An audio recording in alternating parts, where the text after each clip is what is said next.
Pourquoi et comment aller vers une démocratie participative? Aujourd'hui, toute personne a le droit d'accéder aux informations relatives à l'environnement et de participer à l'élaboration des décisions ayant une incidence sur celui-ci. C'est en effet prévu par la loi. Cependant, cela n'est pas toujours suffisant. De plus en plus de projets sont contestés sur le territoire, ce qui fait naître de nombreuses tensions. Pour répondre à cette situation, il faut donc améliorer la démocratie participative, c'est-à-dire faire en sorte d'impliquer plus directement les citoyens dans les décisions environnementales.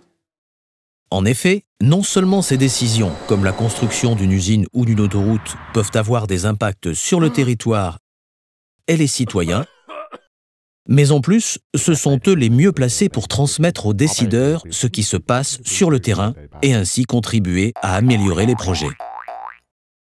Ainsi, pour que demain la participation de tous les acteurs soit efficace, il faudrait faciliter leur implication. D'abord, en soumettant au débat les politiques d'aménagement du territoire, pour définir collectivement le cadre dans lequel s'inscrit le projet. Ensuite, si une concertation est prévue, en faisant participer les citoyens dès le début du projet, lorsque plusieurs options sont encore possibles, pour que leurs propositions puissent réellement être prises en compte et le projet modifié. Enfin, si aucune concertation n'est prévue, en mettant en place un droit d'alerte citoyenne, c'est-à-dire en permettant aux citoyens dont le territoire est concerné par un projet d'aménagement de demander la mise en place d'une concertation.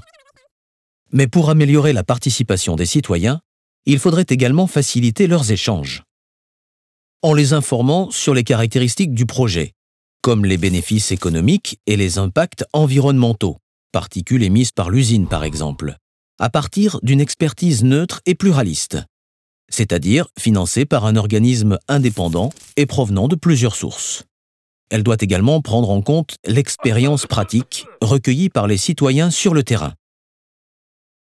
Il faudrait aussi mettre en place des outils d'intelligence collective efficaces différents des réunions classiques pour permettre de donner la parole à tous les acteurs et de co-construire des solutions. C'est notamment le cas du World Café ou du Forum ouvert qui crée un véritable lieu d'échange. Aujourd'hui, plus que jamais, une nouvelle démocratie doit voir le jour afin que tous les acteurs élaborent ensemble les solutions du futur.